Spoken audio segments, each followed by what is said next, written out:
Hey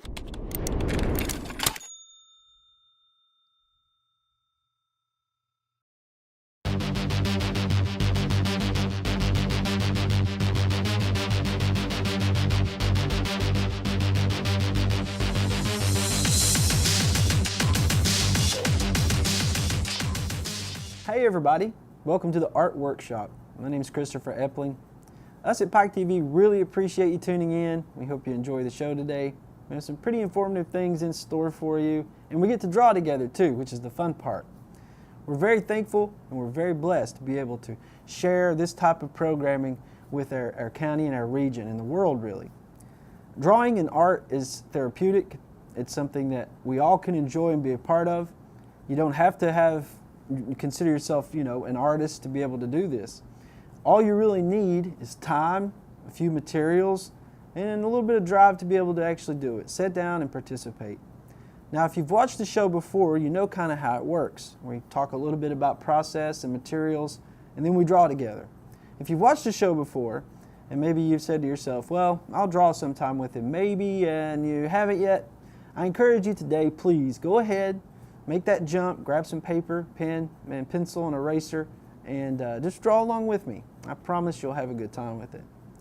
Now, today, I thought we would go into process a little bit. I have a lot of questions about process. Now, what I mean by process, not application. Application is how do we use a certain medium to produce a certain piece of art.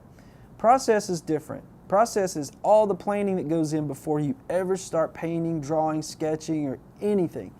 Process is important. Now, working as an illustrator within the children's book industry, process to me means a lot about planning. Planning is very important. Also with comics and cartooning, I'm working as an editorial cartoonist, you may know, for a few newspapers here around the region. And with cartooning, that's probably my favorite actual medium anyway, or theme with art. With cartooning, planning is important too. So we're going to talk a little bit today about what goes into creating a story, and then we're going to draw a character together. We're going to come up with a character to draw. So I want to talk to you about process. So within cartooning, there's a lot of different tools and different types of materials that you can get access to in order to produce something like a comic strip or a comic book page or something of the sort.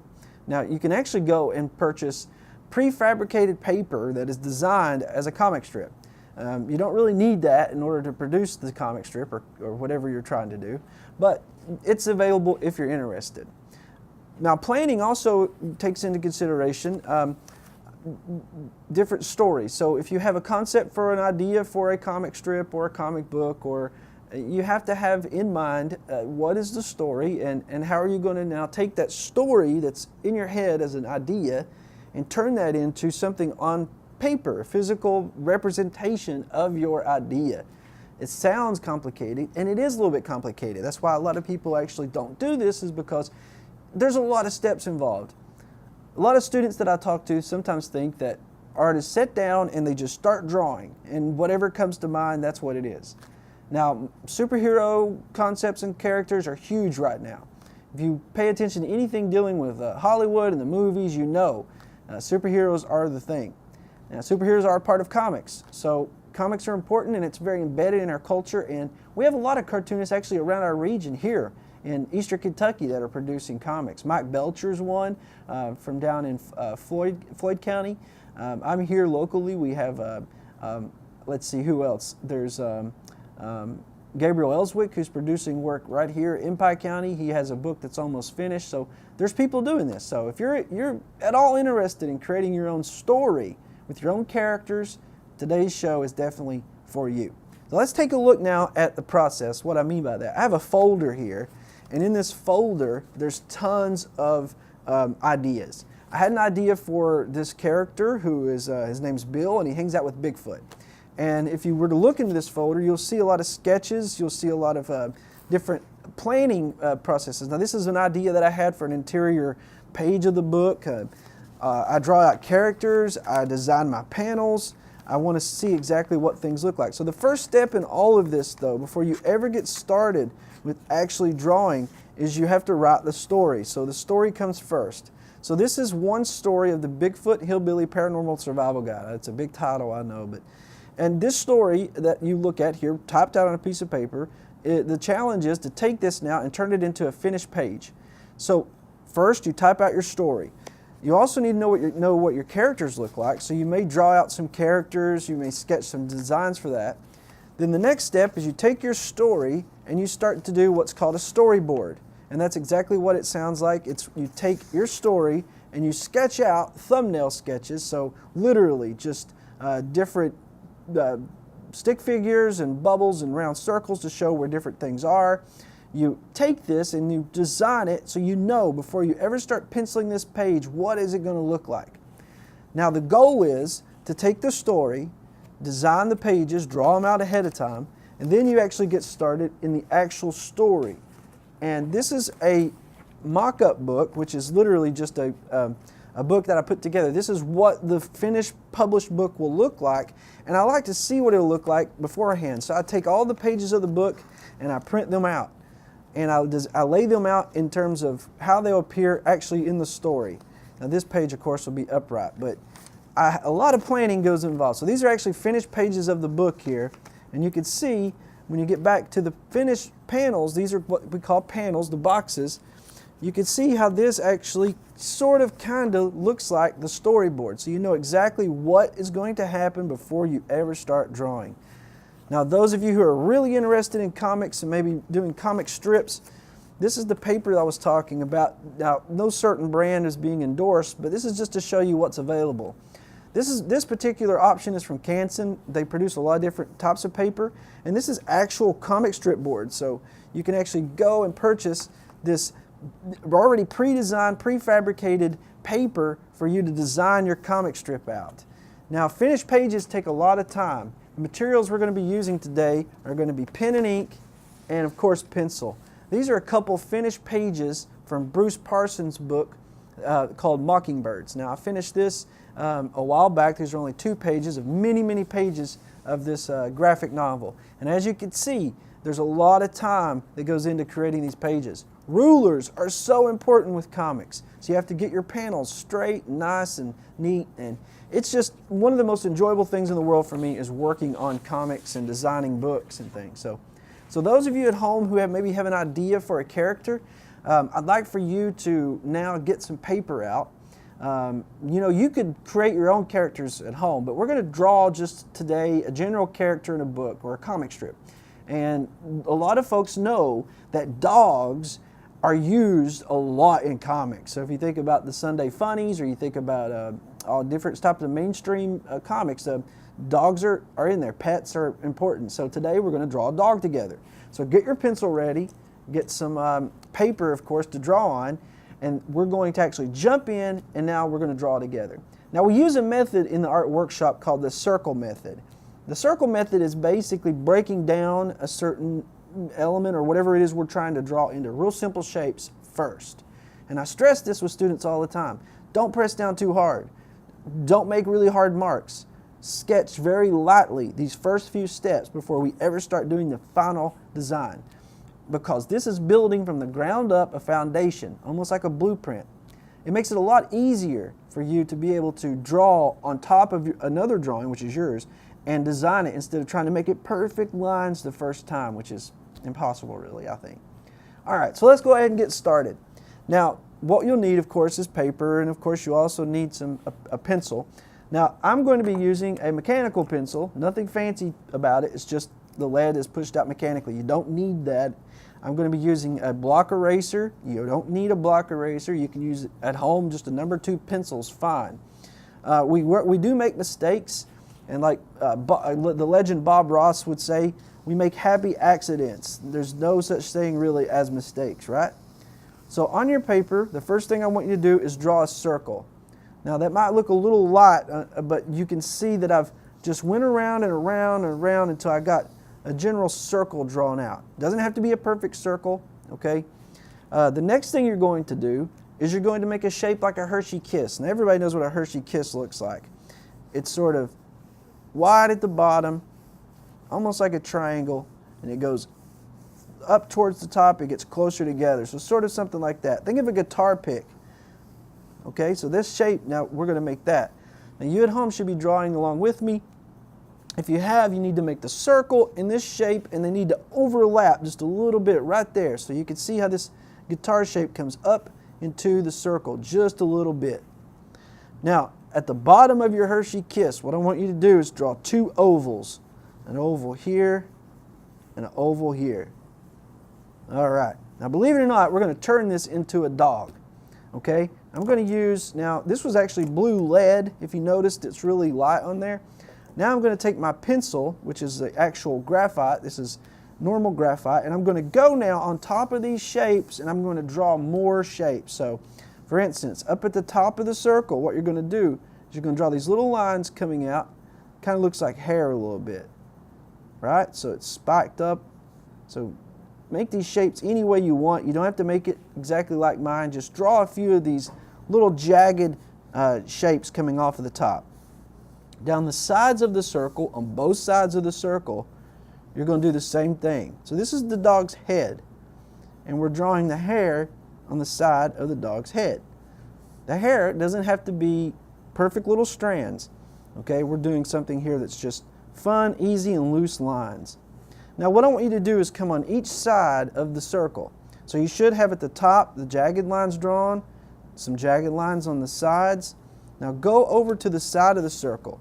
Start about right here, and you're going to draw now the ear. The ear is going to come down and back underneath the head. See how we did that? So it comes down and back underneath.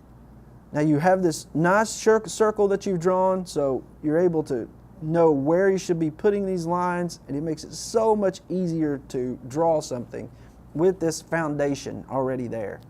Now in comics, this is done a whole lot. So we draw what we call the underdrawing, which is your ovals, your guitar pick, and circle.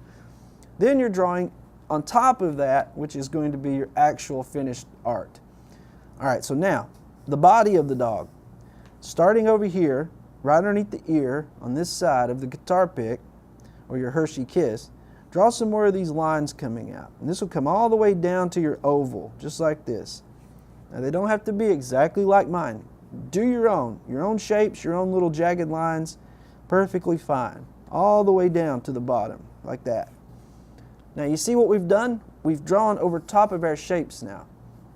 It's starting to form something that looks a little different than what it did before, and that's what we want.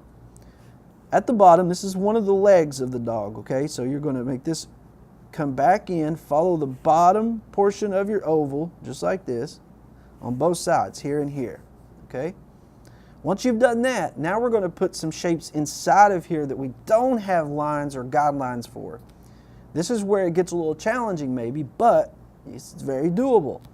So you're going to start right here on this side, and you're going to make some lines coming up towards the body now. Okay, so the dog's back legs we'll draw later. But this is the front two paws, and these are the legs, and here's the chest. So now we need to put some lines in there that actually show, hey, this is a dog sitting down, looking at us, and this is the dog's chest. So starting over to the side here, some more of these jagged lines coming down, just like that. Over here and over here. Okay, once you have that now, underneath you're going to put some lines just to represent the dog's body, just right like that. Now what we're going to do, before we work on the face, we're going to draw the legs, the back legs. Starting over here on the side, you're going to draw this little shape that comes out like this. It's going to come out and down under, just like that, real simple. Okay, it just almost looks like it's a circle, it's a jagged circle.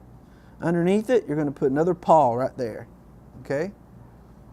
Over here on the side, let's do it again. Let's take another line and let's bring it down just like this. And we're going to see a little bit of this foot in the back, just a little bit. Now you can do something fun with it. You can put the tail. So starting over here, you're going to bring this little shape come out like this. The tail's laying on the ground and back under. So now we have the dog's tail. Now this kind of looks like a dog, but still it's not. It could be probably anything, but in order for us to really make this look like a dog, we're going to have to work on the face. And the face is probably the most important aspect of the drawing. So coming back up here now to your circle, we're going to be working inside of this area right here. Now remember when I told you that the guitar pick's going to overlap that circle just a little bit? That's a real important part of the drawing, because this little area is where the mouth's going to be. So you're going to come under, you're going to follow your circle, follow the line of your circle, and you're going to draw these little lines coming out, and look what happens. They come down and back up, okay, just like that. So we have more jagged lines. This whole drawing is jagged lines. Now cartooning is really fun because you're basically drawing something that's a representation of an actual object or actual thing. Now, no dog really looks like this. This is a cartoon dog. So being able to play around with features and make things more animated and fun, that's a real cool part about cartooning. Now, come over here to the side. We need to make the mouth, right? So what we're going to do is we're going to draw some more jagged lines, believe it or not. And we're going to bring them down, up, look into the guitar pick. Follow that line of that top of the Hershey Kiss. Okay? Bring it back down on this side, just like that. There we go. Now we have this line drawn so it could represent the dog's mouth. And all you're doing is following the shapes that you've drawn, but you're adding more detail to it.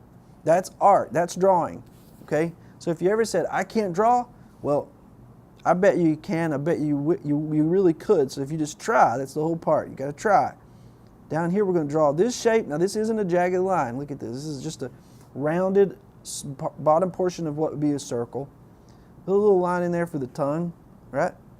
This leads us now, and thank goodness, because if we were just trying to draw the nose first, we're going to be guessing, where's the nose go? It may go here, it might go up here, I don't really know.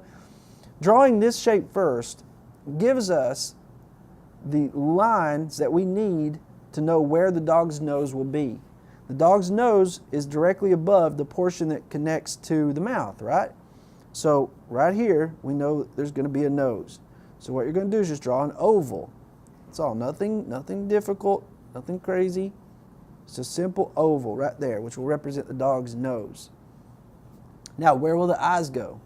Well, the eyes are going to be adjacent to the nose, of course, and we don't have lines that's going to help tell us exactly where our eyes will be. So what we need to do very lightly, okay, and what I'm going to do, I'm going to do it with my blue pencil. When I draw in blue, that means you at home, if you don't have a blue pencil, blue lead, that just means you're pressing down very, very lightly. So again, we want to get the eyes, looking appropriate enough that, we could say this is a cute little cartoon dog. So you're going to make a little shape, a little mark, a little circle if you want, and you're going to draw it very lightly, very, very lightly, because what this does, it helps to tell you. If you draw this and you're like, oh no, that's not it, wait a minute, and you can erase and you can then go back. But if you go in there pressing down hard the first time and you try to erase, you're going to leave a lot of marks that's not really needed in the drawing. So I've drawn a couple marks to represent where the eyes will be, and now I'm going to go ahead and darken those in. I like where they are. They're good. We'll keep them there. And we're going to just make it a little more bold.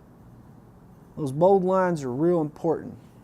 Now we have the two half circles drawn for the eyes. And the reason I didn't draw a full circle is underneath of the eye, we're going to do what we've done the entire time we've been drawing, but a little smaller. We're going to draw some jagged shapes. Here and here. There we go. Now, does this look like a dog? I mean, it could be a dog, but in order for us to really get into the spirit of cartooning, we're going to use a pen that's full of ink, and this is a brush pen. You don't need a brush pen at home. You can do this with a normal just ink pen. And you're going to go over now, and you're going to draw, or trace, I should say, over top of all those bold lines that you want to keep. You're not going to trace over the lines you don't want. That's where the magic happens. So if you ever see a cartoonist and you look at their work and you're like, how does that person just sit down and draw that free-handed? Well, if they've drawn a character thousands of times, let's say I think his name is Matt Groening, I think that's how you pronounce it. The guy who created The Simpsons. I don't know how to pronounce his last name, but that's close, I think. He's drawn Bart Simpson probably 1,000,000 times. I'm sure he has animators that do it for him now, but early on, and he could probably draw Bart Simpson in his sleep. So if you've drawn a character 1,000,000 times, of course you're able to draw it free-handed. But if you're trying to come up with a character yourself, and let's say you don't really know what the character looks like, or you do and you've drawn it only a couple times, then you may have to draw this underdrawing first in order to get the real true look of your character. So now we're going to finish up. We're going to draw over top of the lines we want to keep, of course, get rid of the ones we don't. The really fun part is at the very end, when you get done with all of this and you're there and you have all your lines sketched out, and you go back with an eraser and you get rid of all those lines you don't need. The only thing that's left is this pen and ink drawing that looks as if you sat down and just sketched this out, and you can really impress folks by doing that. Well, at least you can impress me, I guarantee it, because I love to draw. I love to see other people's art too. And just a real quick thought as we're finishing up here, if you have any art at home and you'd like to send that in, you can email that to me, and we'll show it right here on the program. We'll brag about it, and we would just love to see it. So please send it to me. My email address is on the screen. It's eplingillustrations@gmail. I know it's a long email address. I apologize. I'd like to make something just like art@gmail, but I had to go with this for some reason. But if you send that to me, we'll show it right here on the program, and we'd love to see it. All right, so we have a cute little dog drawn. We could probably add a couple more little tiny features to it. Maybe put a little bit of some lines up here right above the eyes. Now, if you really wanted to get super detailed, you can go as far as to color in the nose. We'll leave a little circle like this. This represents light in comics. If you ever see those little circles drawn, a lot of you probably already know that, but just in case you don't, that's what that means. So that's actually light reflecting off the nose, or it's supposed to be anyway, in the cartooning world. So we'll sketch this, darken this in, and there we go. We have a nice little, what could be like a little golden doodle, or a little poodle dog maybe. It's a little puppy, and this could be our character. You could do an entire series of stories surrounding this little dog, or you could do something entirely different. It's up to you. Now, always sign your work too. That's a big thing. So if you were to send in work to us, we want to see your signature at the bottom, and so people know who did it, right? Now, before we close up, I want to go ahead and sketch out a couple quick drawings for you to show you exactly what I mean by the underdrawing some more. Now, you can draw along at home if you want, but I'm going to warn you, I might be moving a little fast here, okay? So, again, I'm going to be drawing a circle. I always use these underdrawings. And notice this will probably follow the same type of application as the other dog. So we're going to just change the face up a little bit on this one. That's what I'm going to show you. But basically taking a few features of a cartoon and turning that into different type of emotion. You can show feeling. You can show happiness. You can show sadness, curiosity, all sorts of things just by how you change some lines around on a piece of paper. It's amazing. So we're going to sketch out another little dog here, but this dog is going to be a little different. This one's going to be a little, he's curious, or she's curious. All right, so all we need to do with that is just tilt the head a little bit and bring the ears up. So you can see I've sketched this out roughly now. Taking my pencil, this is where you press down hard. Pressing down hard now, making jagged lines. And notice the ear is a little different. The ear is actually up now on the head a little bit. Just like that. See, when a dog becomes curious, their ears go up, and that's what we're trying to show. They may tilt their head a little bit, and we're not going to draw the mouth open on this one. This one is actually going to be closed. So the head is tilted just a little bit, and then the body is going to basically follow something similar to what we did earlier. We'll come down with their lines all the way to the ovals on each side.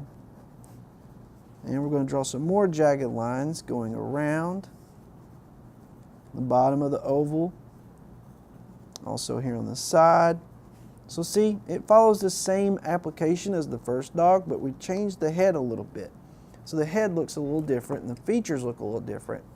Now this can give us an entire different look and feel to the character. The first character is just happy to be there. This character is sort of curious, is wondering, well, what's happening? I don't really understand. So just by changing a couple lines now, we have an entirely different feel for our character. Those of you at home that would like to create something like this, just remember that simplicity is better than overcomplicated drawings that are just, too detailed. Think of Calvin and Hobbes. Think of, some of the more well-known comic strips. The lines are very simple, but simple's hard. To create a drawing or a character that looks as if it didn't take very long to do, and then be able to take that character and show different emotions with it and feelings and different types of responses to environment or people or other characters, that's really hard to do. Cartooning can seem simple on the outside, but when you break it down and start to actually tell a story with something, it can be a little challenging. But you can do it. You can do it. We have a lot of talented artists right here in our region. I've seen tremendous work from our students. I've been lucky enough to be able to go to a lot of schools and talk to students and teach. And what I found is that we have tremendous talent here right at home. And I'd love to see that talent be used in a way that students are able to go and create their own books and their own stories and their own characters and then share that with the world. And it's something I think can happen, and I think it is. I think a lot of students are creating their own work right now. And I think we're good on the cusp of seeing a lot of super talented work coming out of our region. So now we have another cartoon dog. As you can see, it's not anything too overcomplicated. And it's just by changing that face a little bit here, you can see we have two different feelings entirely. One is just happy to be there. The other is curious about why they're there. Sign your work, of course. Now, if you ever make a mistake with pen and ink, we have something that really helps. This is called proof white. It's kind of like whiteout, and all it is this concentrated whiteout in a jar, basically. So you take this, and what you'll do is you'll need a brush, and if you apply this over top of your pen and ink, you will have a nice clean white surface again. Pro White is very helpful. This is just one brand. There's tons of different brands, and you can take this and apply it over top of the darker lines and then ink right on top of that again and change and correct yourself if you make mistakes. So this is an absolute necessity for cartoonists. I hope you've had fun today. I hope it's been enjoyable. I think that we've created two nice little puppy dogs here that represent different features in cartooning. Just remember, a circle, a Hershey kiss, two ovals, and you can create any puppy you want, any dog you want. You can change the way they look, change their facial features, and create something amazing right at home. And I hope you've done that. And if you have, remember, send it to us. We'd love to see it. We want to show your work here on the Art Workshop. We want to be able to brag about all the talent that's right here in our region. Now, we really promote here on the Art Workshop application, process, learning, and having fun. That's the most important aspect. So you at home, I hope you've had fun today. I know I have. I love to be able to come on and share some of this with you and the information that I have and what I've learned. Sometimes I know more about what not to do than what to do, but that's important as well. So I hope you've had fun today. Thank you so much for tuning in. We appreciate you more than you know. And until next time, I'm Christopher Epling, and keep drawing.